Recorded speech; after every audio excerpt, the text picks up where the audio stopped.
Your voice sound. Hey, I gotta tell you. Hey Sam, how are you? Yes, I'm above. Yes. Look at this. Yes. That's it. That's all you got. This is a That's podcast. at some You point gotta in your life, that's pretty good. you gotta go. It's good enough. It's go. It's good enough, Mark. Yeah, I know. But see, you gotta. Okay, let's I speak missed in. that. I missed that Let's speak softball. in. Thank you very much. All right. Listen, hey, listeners, thank you for showing up today. Welcome to the podcast, Good Enough. I am one of your hosts, Mark Lips, and I'd like to introduce you to my best pal. Sam Lewis.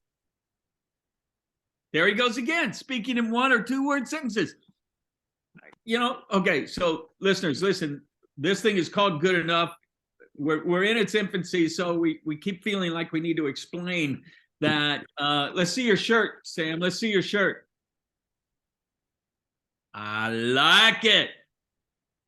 So, Our okay. so our Socratic hero is mediocrities. Yeah. Which Mediocrities, our his whole Socratic mission, hero. his whole mission statement was good enough. So, Yeah, hey, listeners, you did not see the T-shirt, maybe. yeah. No, didn't you? They both have T-shirts. Oh, well, I got mine. Mediocrities.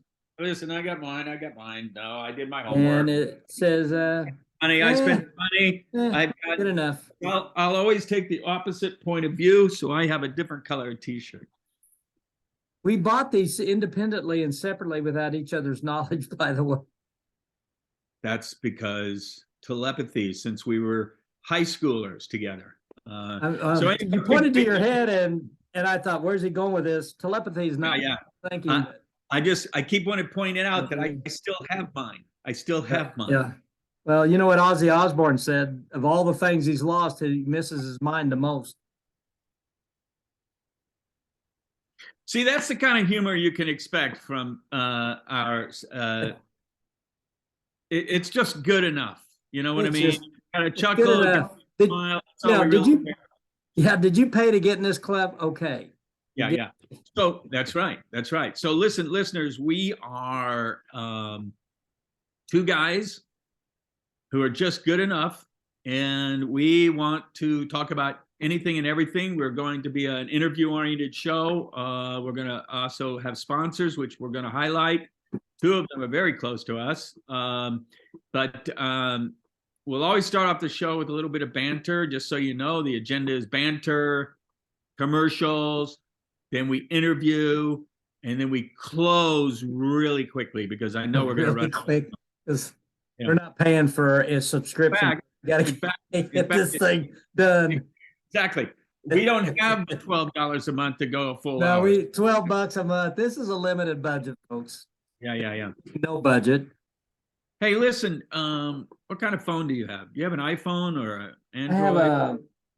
I have a what's this iPhone thing? This is my. Yeah. The brick. You've got. I dial this thing. Yeah. Rotary dial. That's Sam, cutting edge boy, right on top of it. I have whatever this is, an iPhone. Is it an iPhone? Yeah. Okay. I was at a meeting the other day at the Chamber of Commerce, as a matter of fact. Had my computer with me. We were going over some things through Rotary and stuff that that I needed to know because I take over as president this next year for Rotary, and my computer wasn't plugged in because it had been plugged in the whole time at home. So I took it over there. I didn't think for the amount of time I'd be there, an hour, my computer would be fine. Boom, went right to black after about 20 minutes. Then they tell me, so I'm in the meeting, and now I noticed also that if I leave my phone off charge for a while, the battery goes pretty quickly. What I'm finding out, and I know this is probably old information for you listeners, but my understanding is if you leave your Apple products plugged in after they've reached 100%, it brings down your battery. I've read that there's the battery technology, it eats itself up or something. I don't know. So I always say once you get 100%, unplug it and it also, I don't know if it's as true as it used to be. You're supposed to have let it every now and then go completely dead. Huh. Yeah. Like my social life. I'm going to tell you that neither Mark or I are, let's say we're technologically challenged at times. Yeah. So if you're But I will say, this podcast to get technical advice, well, you've got a sad life. yeah, well, there have been times I've gone completely dead. So that's, Are you talking about cell phone or? I'm just talking about my battery runs down and I go completely dead. Of course, right. I get totally recharged, and then my social life is completely dead. And well, so if you're plugged in too long, your battery will fry. You know? Okay. Hey, so how's your week been? What are you doing? What's happened? You know, yeah, I went to a job fair today and at a college. Really? Get one? Get one? Huh? Any prospects? You get one? No, I think I'll just speak from a workforce development. Right, so you're going to get serious. It gets a little bit serious, but I'm not sure. And everybody says this, but I'm not sure job fairs are the thing anymore. You know, okay, why? I'll let that we did 2 job fairs today. I did one at a community college near Peoria. Ava, who works here, did one at the local community college, Heartland Community College. Hers was better attended than the one I was at. I don't know why exactly, but I always, when I go to job fairs, I'd like to get candidates, potential for job fills. But you know me, Mark, it's a networking thing. I hit every booth. I trade cards with everybody that's got a booth there. Oh, so you didn't have a booth today? You didn't have a booth? What? You didn't have a booth? Yeah, I had a booth, but I went to every other booth. Right. And met everybody working in the booths, and so you I just did HR people. I just did a career fair at our JC, at our junior college. And what they did, I don't know if they did it. Did they do it at yours, where the kids had to come up and the person with the booth had to check their card to show that? No, but I heard that today. They should have, and I heard that today, and I thought that was an excellent idea. That's what they did here, and of course, they're showing up. Check my card. Check my friend's card. I've got a few other cards too I needed to check. No, they didn't do that. I mean, they definitely. I'm not sure they were looking. They were just going for quantity, not quality. But you know what? Out of that, just like in life, right? Out of that, maybe there were a lot of people there. There were a lot of kids there, and out of that, first of all, I got them out of the classroom, so that's probably why they were there. Yeah. And I think lunch and some snacks were offered and a swag bag and all that. But out of that, maybe 20% were really engaged, but still, that's the 20% you're interested in, right? Yeah, the last one I did at a college, this makes me sound like an old guy, but about a third of the people, what looked like to me, showed up in their pajamas.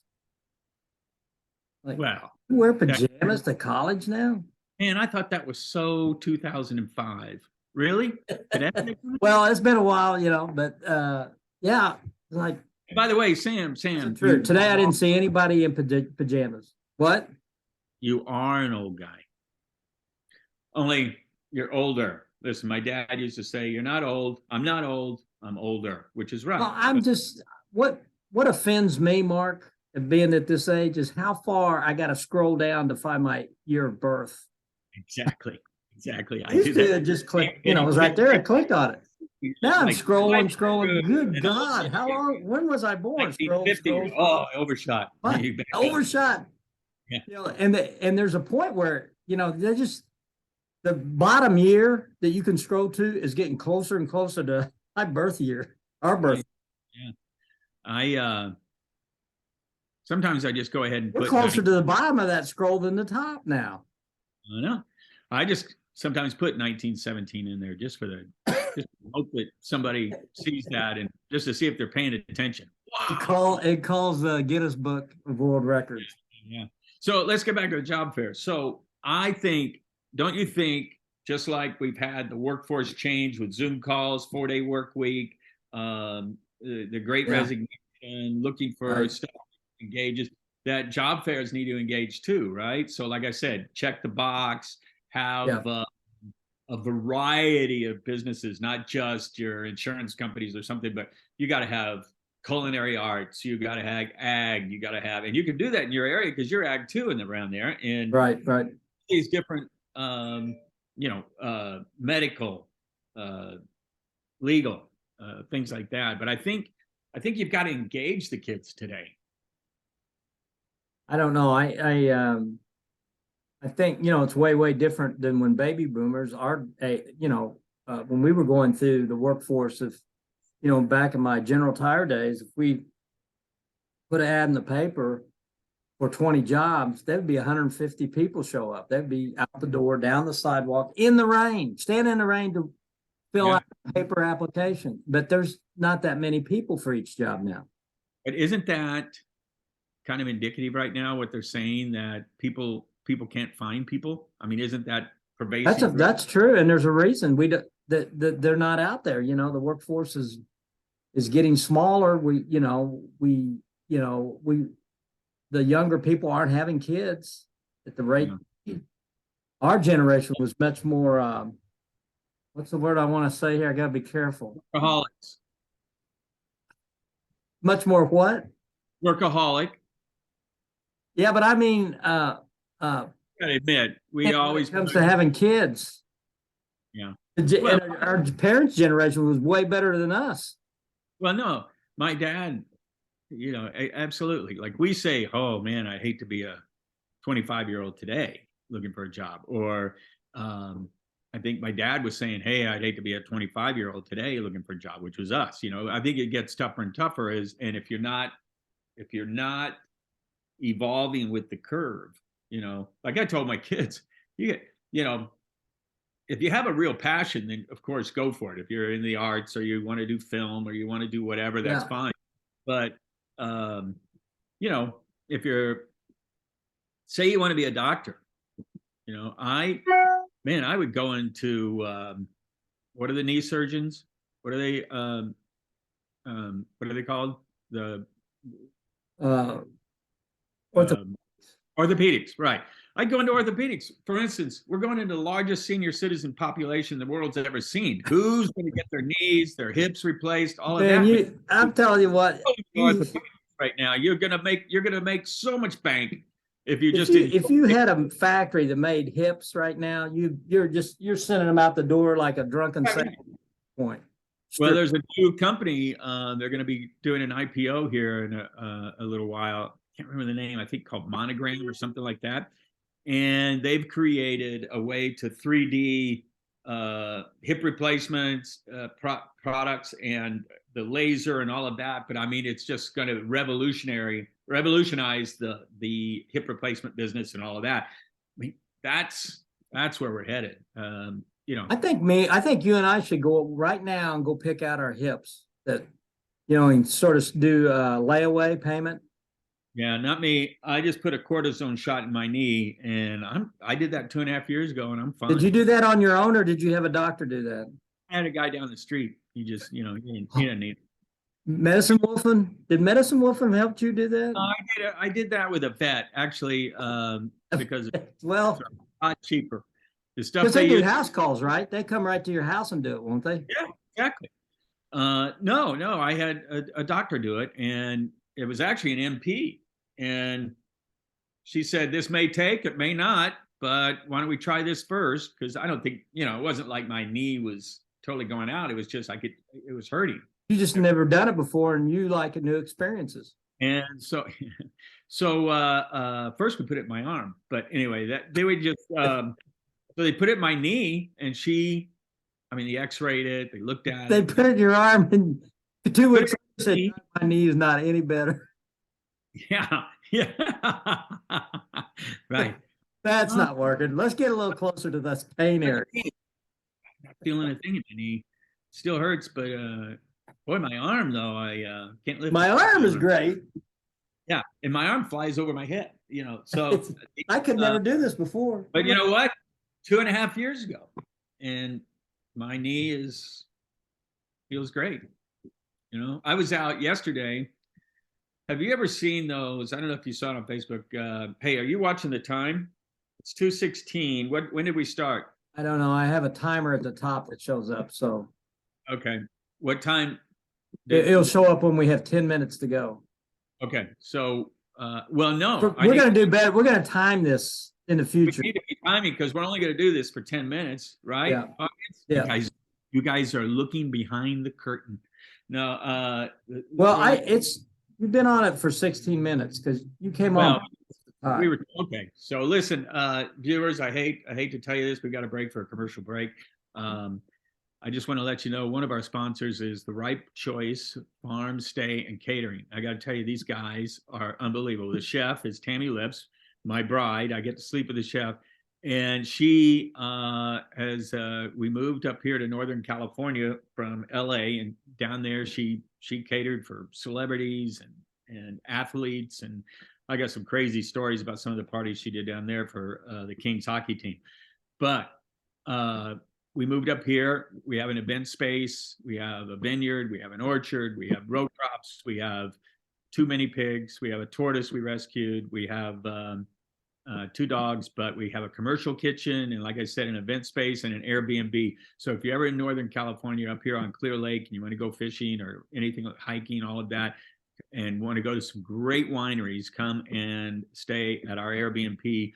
And you would look up or VRBO, but it's the Ripe Choice Farm Stay, the Ripe Choice Farm Stay, and we really appreciate that they're a sponsor of our show. Good enough. And also brought to you by Pride Staff Bloomington, Illinois, that is, not Indiana, which people get that confused all the time. But we're a full service staffing agency. We do industrial, light industrial, warehouse, office clerical, and I do some headhunting recruiting. And we kind of, when the headhunting recruiting business, we kind of specialize in human resources. So my background being human resources. So our territory that we have is between the west side of Peoria all the way to Bloomington. So we cover a lot of territory here, but Pride Staff Bloomington, you can Google us and find out our job openings and apply online. Pretty easy. And with that, back to the show. All right. Hey, by the way, speaking of Peoria, I was pitching a show to a television station in Peoria, to the TV stations in Peoria back when I was with MTM, and in the hotel they had the card rack that has all the postcards and stuff to mail. They had one that was totally dark. All it was a postcard, totally dark, and at the bottom it said, "A night in Peoria." Just to show you how much there is to do in the evenings in Peoria. It'll play in Peoria, it'll play anywhere. That's right. That's absolutely right. Yeah. So anyway, what I was beginning to say was, speaking of my knees, have you ever gone kayak fishing? I saw your pictures of that, and you know what my first thought is? It would hurt my back, and I would be so stiff, and someone had to come out into the water, reach me out of the kayak, and get me up straight, up and down again. Yeah. Well, no, I haven't. The kayak that I had, you're right. There wasn't much support for the back. They had a seat, but it kept folding back, so it was almost like I was laying down. You looked uncomfortable, Mark. The whole time I could think of, I don't care if you caught a world record bass, you'd still go, "Oh, my back." You should have seen the other guy's kayak. It literally is a chair that goes into the kayak. Okay, so he literally was on a chair. Well, why didn't you get that? Why didn't you get that kayak? My kayak was a little older than his and had been totally outfitted. This was a new one he bought, so it was a little better than the older one. But I learned if I get one, I want with the chair, maybe even a lounger that kicks out, and you put your feet on. No, I think what you learned is that you should be on a pontoon boat. What you learned, you have to be electric, and I want to be able to pull that kayak. Also, I'm getting exercise when I'm pedaling because these are pedal kayaks. Okay, you put the pedal down into the boat, and it latches in, and then you just pedal. Okay. Hey, And it's I got also noticed that you weren't a wearing rudder on the safety. side, little Yeah, rudder, that, yeah, allow, yeah. that's exciting. Hey, I also noticed that you weren't wearing a life jacket. I can swim. Well, I get that. Can you swim with fully wet clothing and boots full of water? Usually when I fall in, I immediately take off my clothes. That's why I've scared a lot of beachcombers. That's why you are not invited back to any beaches or Never get invited back. Never get 4 seasons. I don't care time where you it is. fell off the Never get invited back. I always time come you out. fell in the pool at the wedding. That was pretty embarrassing. Right. I come out of No, there. and But he comes out buck naked. yeah, yeah. But I No, didn't but drown. this kayak had But I a did not drown. holder for the net. It had a little strap to hold a paddle if you needed a paddle. Because when you come into the shore, you got to pull up the rudder and you want to pull up that pedal thing. Otherwise, you're going to ground it and hurt and break it. I mean, But I get all that, but why not get a regular boat? had a fish finder because Regular boats have fish finders. why do you get on a bicycle, go 50 miles that way and 50 miles back? Well, Why? yeah, but I'm not fishing. See, I get more return on investment than you do. I'm getting exercise because I'm doing this with my legs I and guess. I'm catching dinner. I guess. Okay.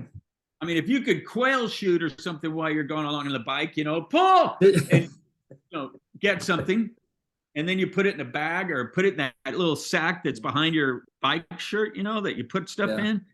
They put quail and chucker and all that in there. Start shooting birds on the way while you're biking. Speaking of that, drowning my fish, did I ever tell you this story about the day my uncle Gary was born? True story. Okay. This is back in the day, and my grandpa, my grandmother goes into labor, and my grandpa has a fishing date with this guy. I can't remember Roy or something, and he calls Roy. He says, "Hey, my wife's in Can you labor." help my wife have this baby? I've got it. He says, "You're taking her to the hospital." He says, "She's in labor." He says, "We had a date to go fishing." And he says, "Well, I got to take her." Back then, guys kind of dropped them off at the hospital, and Right. so Grandpa Hallie takes my grandmother to the hospital, and this guy, Roy, he goes on fishing, and his boat overturns, and his waders fill up with water, and he drowns. That's a true story. Holy mackerel. And Man. every year on my uncle's birthday, everybody tells that story. And at first they tell it like it was sad, and then everybody starts giggling. Right. It's He not drowned. The guy drowned. I mean, at one point it was too soon, but now At one point it was too soon, but now it's funny. Yeah. they always tell it. So it always cracked me up because they tell it so solemnly at first. He goes, "Yeah, he boat fell over and his waders filled up with water and he drowned." Just weighted him down. He couldn't wait to get out of them, but Couldn't wait. soon enough. I always struggle with that story. You think you just pull the galluses off and swim out? But no. Yeah. That's what happens. But that's the thing. No, he may have panicked or I don't know. Yeah. You would think he'd pull It's possible he was drunk too. Well, that could be too. Back then, It's my grandfather and one of his friends. It's very possible he was drunk. And hence falling out, and he was in a boat. I think the story was somehow he had waders on. He had waders on. He was. I think he was going to the swampy end of the lake where he could get out, and I don't know. I wasn't there. Someplace where there were alligators or snakes or no.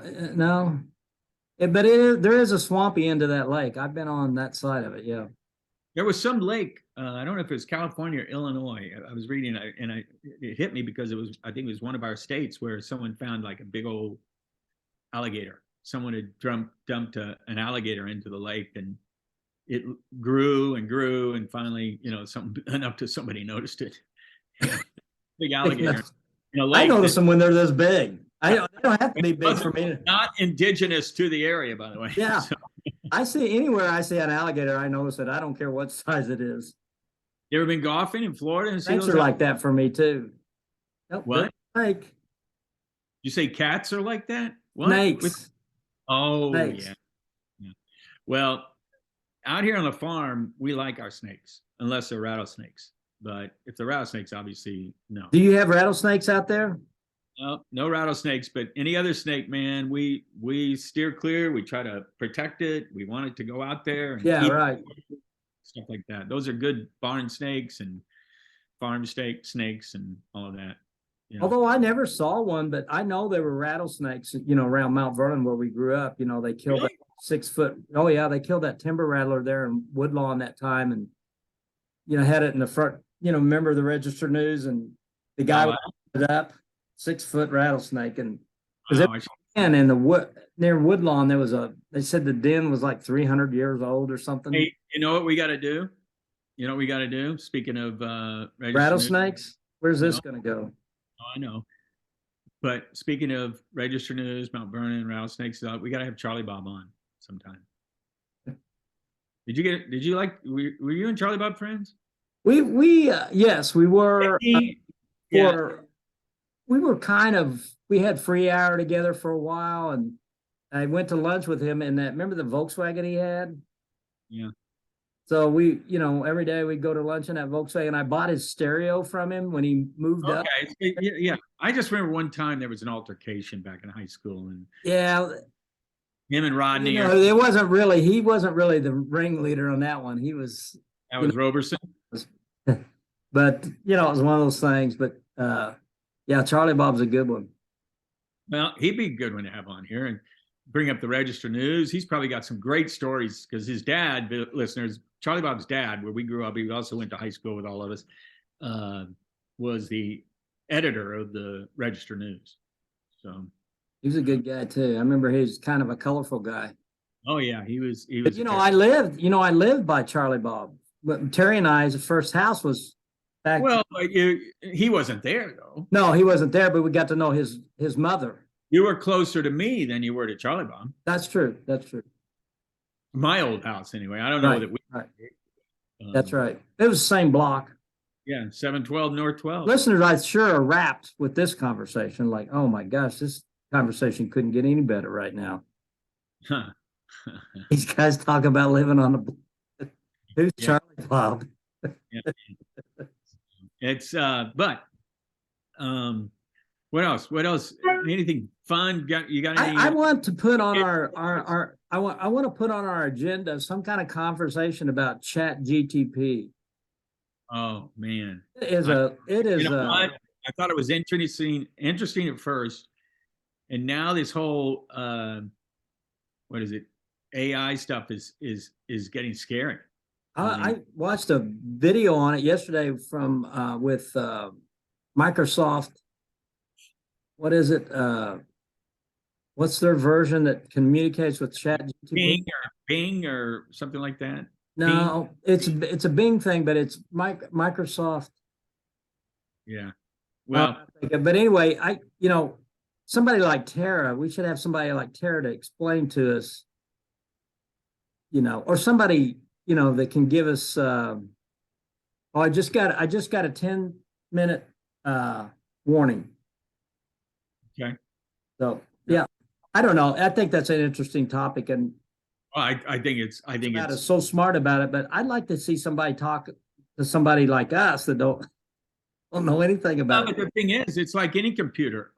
The scary part, like remember 2001 Space Odyssey, HAL and all that, it is, as people put information into it, it stores it and locks it up and just gets smarter and smarter and smarter till at some point, they own us.